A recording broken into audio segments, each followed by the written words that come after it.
Rahmatullahi wa barakatuh. I hope everyone is doing well. Welcome again, all the people who regularly watch us, as well as all the people who are joining us probably for the first time, as well as anyone who watches our recording afterwards as well.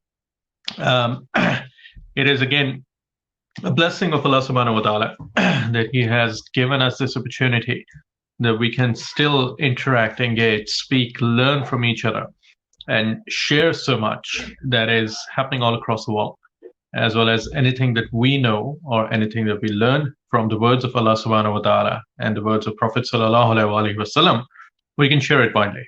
And if you think about it, just for the context of how vital this thing is and how remarkable this thing is, that during the time of Prophet sallallahu alaihi wasallam, as you would imagine that, and it is one of the famous narrations that Prophet walked out and he saw all the people who were gathered around the place of Sufa, as it is known, all the people who were there just for the sole purpose of learning from Prophet sallallahu alaihi wasallam.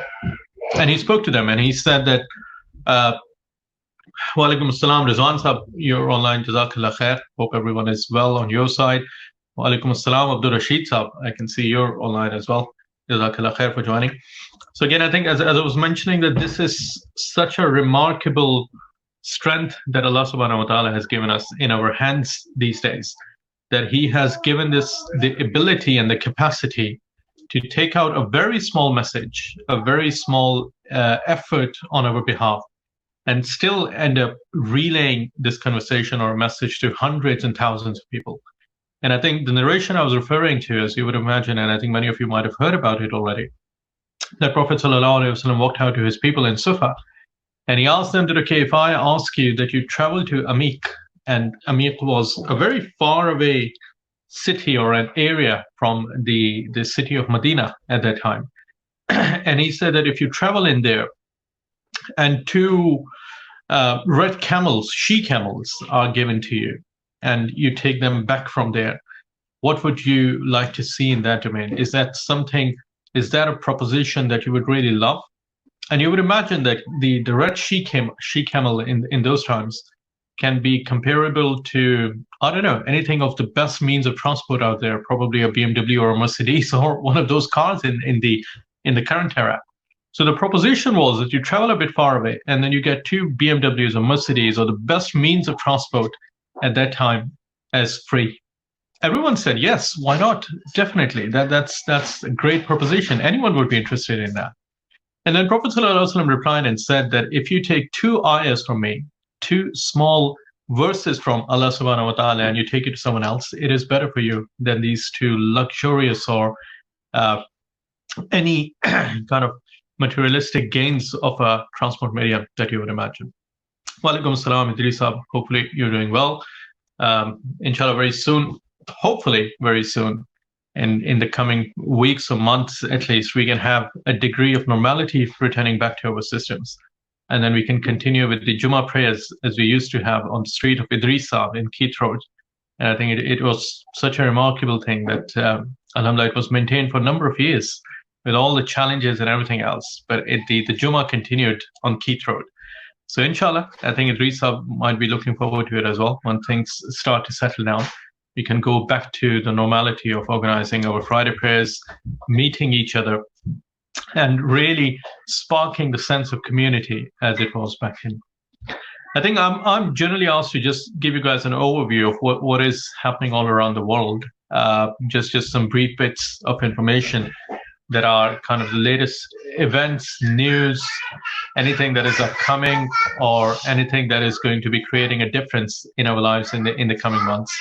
And I think, remarkably, as many of you might be reading the papers on a daily basis, listening to BBC or all the other news channels on a daily basis, obviously coronavirus. Walaikum salam, Johar Ali Sahab from Dir Maidan, mashallah. It's a beautiful place up in the north city of northern Pakistan, Dir. The lower and the upper Dir, both places are really beautiful, and Dir Maidan, hopefully it's an equally beautiful location in the northern areas of Pakistan as well. And speaking of the northern areas, I think one major issue that is obviously in the news nowadays is the conflict between China and India. And many of you might be following it. Many of you might have read the news about it. Many of you might have seen the statements that came out from both China and India.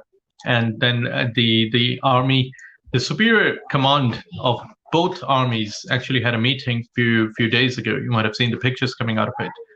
To de-escalate the issue in a way. I think very often what happens is that people who are pretty much at the front line, if you would imagine that they are the ones who are always in the line of fire against any enemy or any other entity on any borders between two nations. So things do escalate at times. People do take, I think, tensions do rise in there.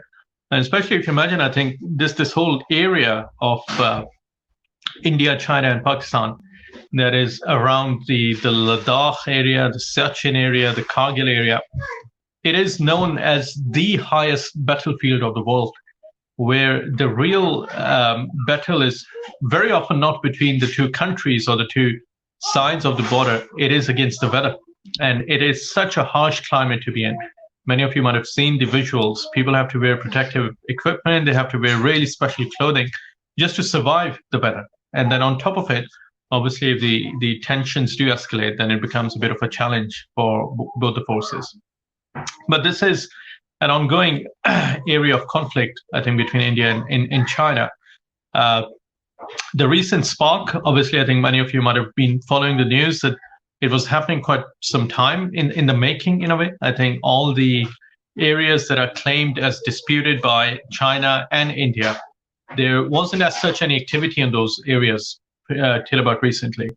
But now there seems to be that the governments were willing to start building infrastructure into those areas and willing to start a degree of, in a way, building a base in some way or form on both sides, India and China. And I think that escalated and got into a conflict.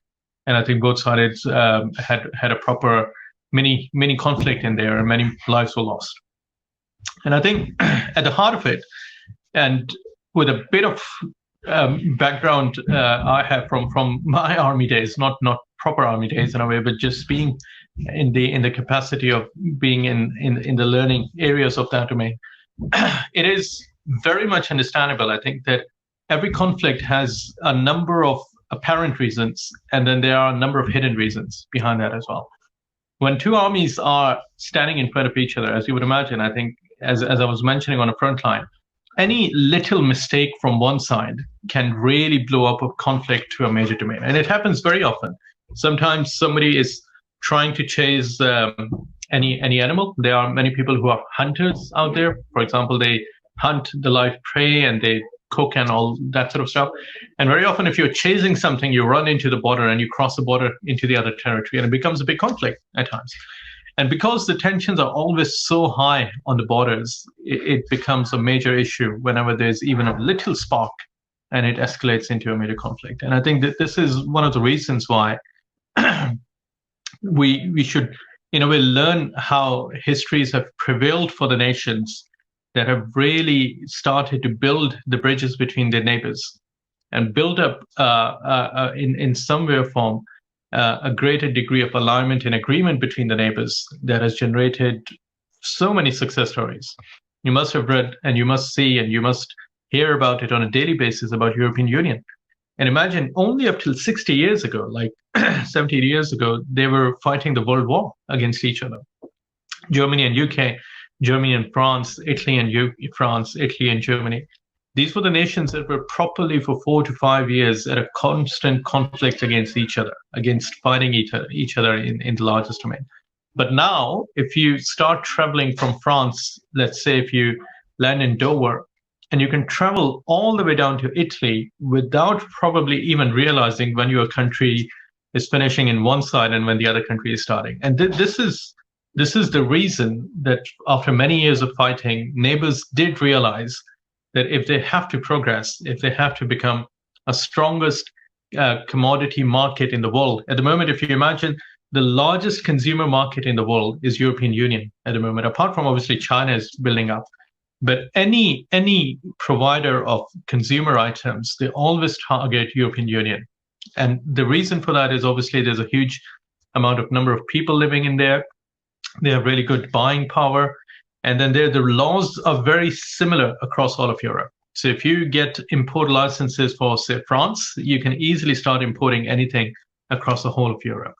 And if this is the direction, if neighbors move into, then you see that conflicts start to resolve and they turn into better cooperation between two countries. Canada and US, major long border in the northern side of US and the southern side of Canada.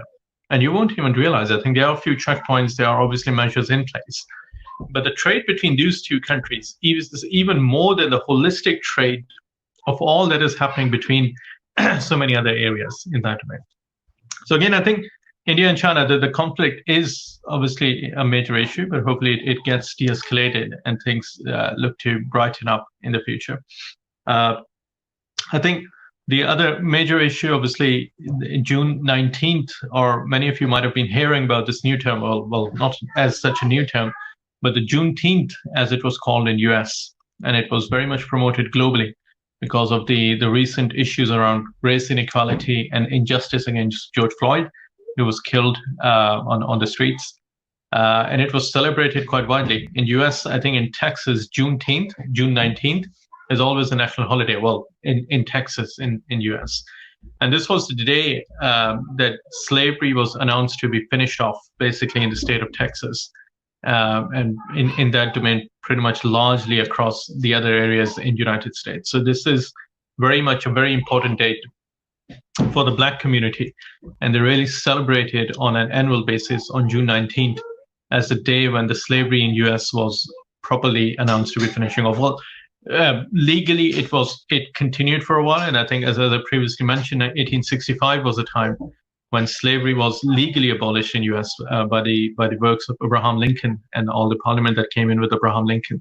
But June 19th, 1861-62 was the time then when it was announced largely that the slavery and everything else will be finishing off. So that's a major celebration. I think it is being celebrated across in US. It's been celebrated across the whole world in the wider domain as well.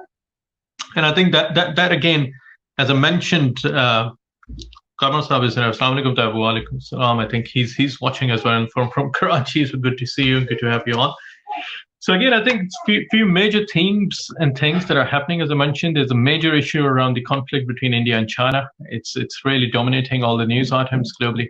The racial inequality in US, and to a certain degree on how the race inequality is impacting globally across different countries is a major discussion topic nowadays. And then obviously, as I mentioned, that there's a certain degree of push that we should be better aligning across neighbors, better aligning across technologies, and there should be better cooperation on a global scale that can help come out with some sort of a solution for the coronavirus issue as well. I think earlier today, many of you might have watched Matt Hancock, the health minister in UK. He announced that the clinical trials for the vaccine that are being conducted and the vaccine that was prepared by University of Oxford scientists, the clinical trials have been successful so far. So there seems to be some hope at the end of the day that the vaccine that is being worked on and invented by University of Oxford is something that is going to be rolled out widely.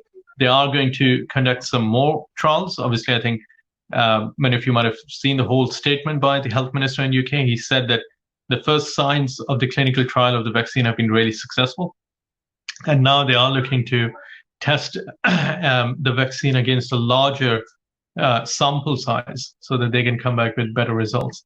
And if that test is successful, then the vaccine will be rolled out much more widely across UK as a matter of priority for the government and the health ministry. It can still take from the kind of finalization of the vaccine as the vaccine for coronavirus all the way to mass production. It can be about 8 to 10 months before a degree of mass production is achieved. But if the signs are there and the Oxford trials become successful, then it seems like that we might have a vaccine sooner than many people might have been expecting about it, because the expectation was that it can take up to 2 to 3 years to find the right format of the vaccine to be tested along the wider population. But hopefully, let's see, if the vaccine is successful, then I think it will be rolled out much more widely. There is some noise out there that it might become mandatory, that the UK government might pass a law that everyone living in the country has to be vaccinated. So if that happens, again, there will be a lot of opposition, as you would imagine. I think there's already a lot of opposition that the whole idea of coronavirus was to create a bit of panic and get people injected with either vaccinations that are going to change them in some way or form, or to have microchips, even RFID chips, that is being spoken about, that it can be embedded within people. And I think the other thing you might be hearing about it is the Tracer app, the application that has been developed in coordination with Apple and Google now by the government of UK, that the Tracer app will become pretty much a mandatory app to have in each phone if the vaccine is not rolled out soon enough and the government decides as a law that we are going to track everyone's movements. So if it becomes mandatory, then probably you will see overnight in your iPhones or Android phones, the app will be added. Some news stories are already actually coming out that the Android Tracer app is already there in so many phones without people realizing it. But yeah, it seems to be the future that people are going to be tracked more and more. So inshallah, we'll see how things go. And daily, as you all know, that we have Nizam Bhai, who speaks about the learnings from the Holy Quran in the tafsir.